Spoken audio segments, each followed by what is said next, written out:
with the 3 key learnings. अ, इस exam में मैंने कुछ चीज़ें जो सीखी हैं, उसमें से एक है स्मार्ट वर्क एंड पेशेंस। एक साथ इसलिए लिखा है क्योंकि जो पेशेंस है वो भी स्मार्ट वर्क का एक इंग्रीडिएंट होता है। यदि मैं smart work, hard work, patience ये जो पंच वर्ड्स होते हैं किसी भी प्रिपरेशन में उनकी बात करूँ, तो यदि ये हार्ड वर्क है, तो इसी का एक सब पार्ट होता है smart work. All hard work is not smart work, but all smart work involves hard work. So be very clear on that कि स्मार्ट वर्क मतलब ये नहीं कि हमें एफर्ट्स कम डालने पड़ेंगे, मेहनत आपको करनी पड़ेगी। स्मार्ट वर्क का मतलब ये है आपकी प्रिपरेशन स्ट्रीमलाइंड होगी, सही डायरेक्शन में होगी, आप उन सभी टॉपिक्स पे ध्यान दे रहे होंगे जहां पर आपको देना चाहिए। स्मार्ट वर्क का मतलब ये है कि आप छोटे छोटे टारगेट बना करके आगे बढ़ रहे होंगे। हार्ड वर्क तो करना ही है क्योंकि पढ़ना तो है ही। 8 to 9 hours every day you will be, giving into this particular exam preparation.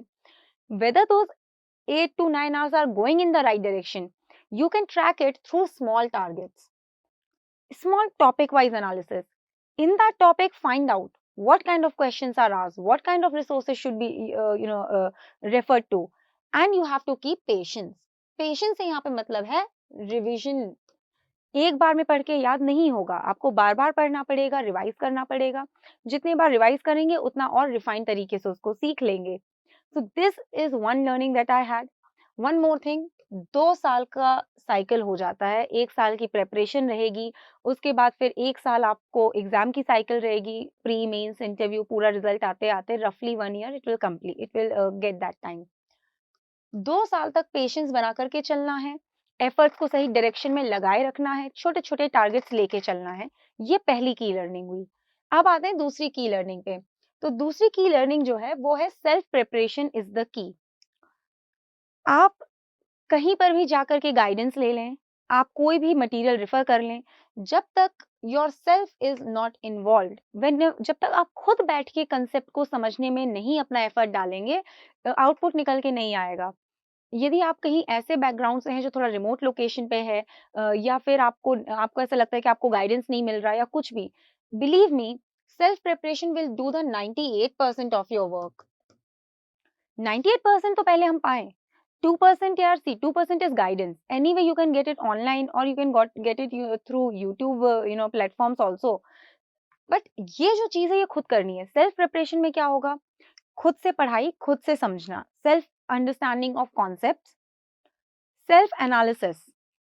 Self analysis of what? Of your test, of your mistakes, of how much more effort needs to be put. So ये बहुत important है exam में। आप कुछ भी कर लीजिए, आप कहीं से भी सुन लीजिए, लेक्चर सुनिए, वीडियो सुनिए, जब तक खुद किताब लेकर के बैठ के नहीं पढ़ेंगे, उस सब्जेक्ट्स के साथ खुद स्ट्रगल नहीं करेंगे, तो उस तरह की लर्निंग नहीं आएगी जो इस एग्जाम में चाहिए। So be very very clear on that and prepare to write this entire examination. If we see, तो मेंस जो है मेरिट अगर आप कंसीडर करें तो मेंस सबसे इम्पोर्टेंट है। मेंस में आपको लिखने की आदत होनी चाहिए। तो शुरुआत में जब आप लिखेंगे, I see prepare to write, don't go and directly write. कई बार हम में से कुछ लोग क्या करते हैं, आंसर राइटिंग डे 1 से चालू कर देते हैं, क्योंकि न्यूज़पेपर में आर्टिकल लिखा सीधे answer writing, I mean article पढ़ा और जाके answer writing. Please focus on your preparation also. You need to learn the art of writing. आपको प्रीवियस ईयर के क्वेश्चन देख करके थोड़ा सा एक फॉर्मेट दिमाग में बना के एनालाइज करना पड़ेगा। सो लिखने के लिए थोड़ी सी तैयारी कर लीजिए और फिर मेंटली प्रिपेयर हो जाइए कि आपको अच्छे से लिखना है इस एग्जाम में।